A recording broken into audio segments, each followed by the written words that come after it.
অনান্তরণী তথাস্থ বৎস। গুরুদেব, আজ রসের মায়ের কোলে শুনেছে গুরুদেব, আপনার কাছে কিছু সত্য বিদ্যা আছে, তাই আপনি আমাদের বিদ্যা শিখান গুরুদেব, আপনি আমাদের বিদ্যা শিখান। আচ্ছা বাবারা, তোমরা নিজের নিজের জায়গা নিয়ে বসে যাও। আচ্ছা বলো তো বাবা, সবাই বলো তো বাবা, তোমার নাম কি? গুরুদেব, গুরুদেব আমার নাম হচ্ছে কৃষ্ণ গোপাল। গুরুদেব আমার নাম হচ্ছে কৃষ্ণ গোপাল। বাহ, চমৎকার, খুব সুন্দর নাম।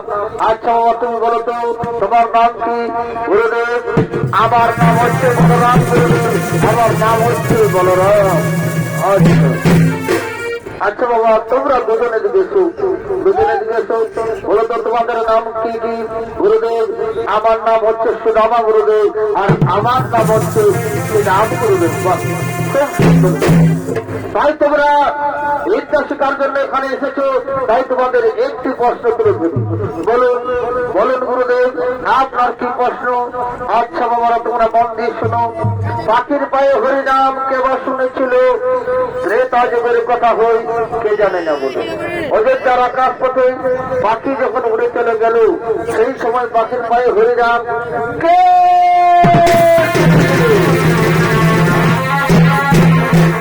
গুরুদেব অযোধ্যার আকাশ পথে পাখি যখন হরিনাম গাইতে গাইতে যাচ্ছিল গুরুদেব, সেই সময় পাখির পায়ে হরিনাম। গুরুদেব সেই সময় পাখির পায়ে হরিনাম। গুরুদেব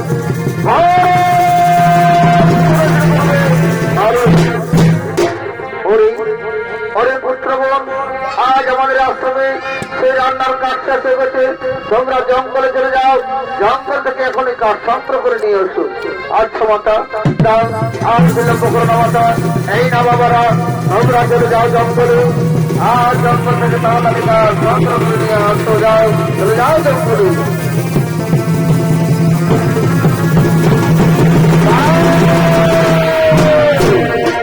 দাঁড়াও পুত্র, তোমরা ছেলে মানুষ, জঙ্গলে গেলে হয়তো অনেক দেরি হয়ে যেতে পারে, তাই তোমরা সঙ্গে কিছু খাবার নিয়ে যাও। ভগু মাতা, আর বিলম্ব করো না মাতা, আর বিলম্ব করো না।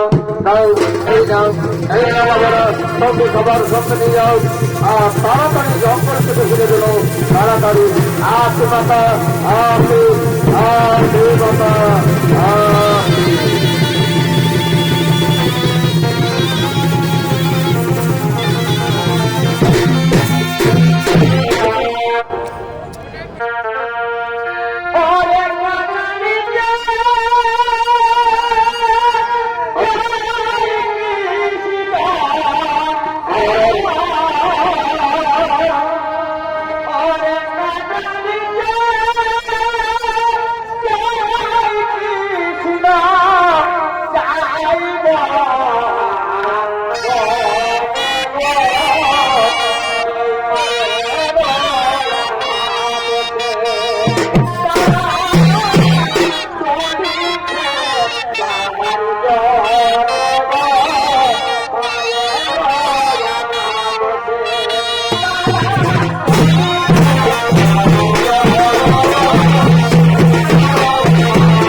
দাদা বলরাম, বন্ধু শ্রীরাম ও সুদাম, তাই অনেক দেরি হয়ে গেছে।